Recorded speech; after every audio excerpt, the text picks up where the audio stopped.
Donald Trump, in his address to the nation's governors, painted a picture of a nation yearning for the halcyon days of his presidency. He regaled the audience with tales of his accomplishments, reminding them of the soaring economy and the respect America commanded on the world stage. His words dripped with nostalgia, a yearning for a time when America was, in his view, truly great.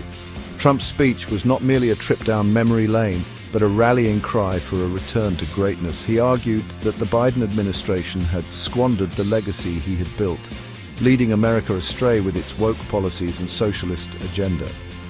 The nation, he proclaimed, was at a crossroads, teetering on the precipice of decline. The only way to salvage the American dream, Trump argued, was to return to the policies that had made America great in the first place. He promised to restore law and order, unleash the power of the American economy, and stand strong against America's enemies, both foreign and domestic. His message was clear. The path to a brighter future lay in embracing the policies of the past. Trump's address was not just a celebration of his own achievements, but a scathing indictment of the Biden administration. He accused Biden of being weak, incompetent, and beholden to radical left-wing ideologues. The current state of the nation, he argued, was a direct result of Biden's failed policies. Trump reserved particular ire for Biden's handling of the economy.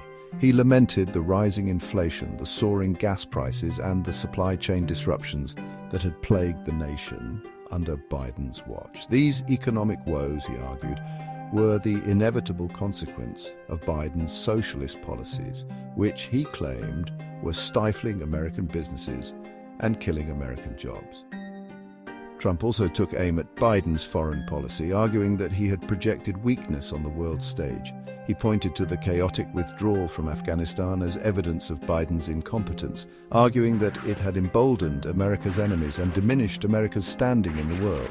His message was clear. Under Biden, America had become a laughingstock on the world stage. Trump's speech was not merely a critique of the Biden administration, but a blueprint for a second Trump presidency. He outlined a series of policy proposals that he claimed would restore America to its former glory, promising to tackle everything from immigration to education to healthcare. On immigration, Trump doubled down on his hard-line stance, vowing to finish building the wall and to crack down on illegal immigration. He argued that Biden's open border policies had allowed criminals and drugs to flow freely into the country, jeopardizing the safety and security of American citizens. Trump also waded into the culture wars, promising to protect traditional American values from what he perceived as the encroachment of woke ideology. He pledged to ban critical race theory from schools, to protect women's sports, and to defend religious liberty. His message was clear. He was the only one who could protect America from the radical left.